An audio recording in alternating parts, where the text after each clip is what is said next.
ഇന്ത്യയിലെ പെട്രോളിൽ 20% എഥനോളും 80% പെട്രോളും ചേർക്കുന്ന E20 ഇന്ധനത്തിന്റെ ഉപയോഗത്തിനെതിരെ ആദ്യമായി പൊതുപ്രതിഷേധം സംഘടിപ്പിച്ചിരിക്കുകയാണ് വാഹന ഉടമകൾ. വിവിധ സംസ്ഥാനങ്ങളിൽ നിന്നെത്തിയ വാഹന ഉടമകളാണ് ഡൽഹിയിലെ ജന്തർ മന്ദിറിൽ നടന്ന പ്രതിഷേധത്തിൽ പങ്കെടുത്തത്.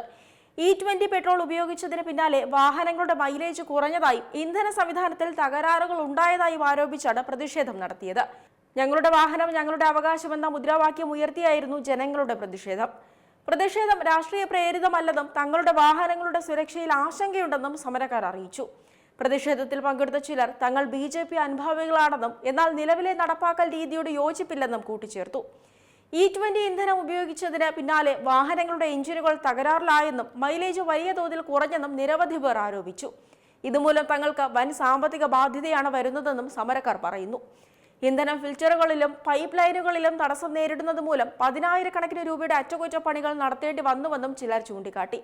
അതോടൊപ്പം ഉപഭോക്താക്കൾക്ക് ശുദ്ധമായ പെട്രോൾ തിരഞ്ഞെടുക്കാനുള്ള അവസരം ലഭ്യമാക്കണമെന്നും നിലവിൽ ഉയർന്ന വില നൽകിയാലും ഇതിനുള്ള സൗകര്യം പരിമിതമാണെന്നും പ്രതിഷേധക്കാർ പറയുന്നു.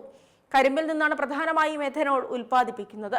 അതിനാൽ E20 പദ്ധതി പഞ്ചസാര വ്യവസായത്തിന് ഗുണകരമാണെന്നാണ് പ്രതിഷേധക്കാരുടെ ആരോപണം. അതിനാൽ തന്നെ വാഹന ഉടമകൾക്ക് മാത്രമാണ് ഈ പദ്ധതിയിലൂടെ അമിതഭാരം വഹിക്കേണ്ടി വരുന്നതെന്നും അവർ പറയുന്നു. ബ്രസീൽ, അമേരിക്ക തുടങ്ങിയ രാജ്യങ്ങൾ എഥനോൾ മിശ്രിത ഇന്ധനം ഘട്ടം ഘട്ടമായാണ് നടപ്പാക്കിയതെന്നും അതിന് സമാനമായി ഇന്ത്യയിലും ഉപഭോക്താക്കൾക്ക് കൂടുതൽ തെരഞ്ഞെടുപ്പ് അവസരം നൽകണമെന്നും പ്രതിഷേധക്കാർ ആവശ്യപ്പെട്ടു. അതേസമയം E20 പെട്രോൾ വാഹനങ്ങളുടെ മൈലേജ് കുറയ്ക്കുകയോ അമിതമായ തേയ്മാനം ഉണ്ടാക്കുകയോ ചെയ്യുന്നുവെന്ന ആരോപണങ്ങൾ നേരത്തെ തന്നെ കേന്ദ്ര സർക്കാർ തള്ളിയിരുന്നു. വാഹന ഊർജ്ജ മേഖലകളിലെ വിദഗ്ധരും E20 പെട്രോളിനെ പിന്തുണച്ച് രംഗത്തെത്തിയിട്ടുണ്ട്.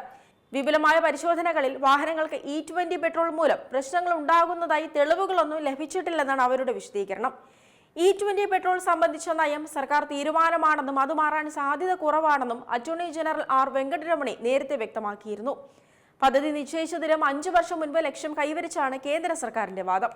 വിദേശ എണ്ണ ഇറക്കുമതി കുറയ്ക്കുക, കർഷകരുടെ വരുമാനം വർദ്ധിപ്പിക്കുക, കാർബൺ പുറന്തള്ളൽ കുറയ്ക്കുക എന്നിവയാണ് പദ്ധതിയിലൂടെ ലക്ഷ്യം വെക്കുന്നതെന്ന് സർക്കാർ വ്യക്തമാക്കുന്നു. ഏറ്റവും പുതിയ വാർത്തകളും വിശേഷങ്ങളും വിരൽത്തുമ്പിലറിയാൻ Zee മലയാളം ന്യൂസ് എല്ലാ ഡിജിറ്റൽ പ്ലാറ്റ്ഫോമുകളിലും ലഭ്യം.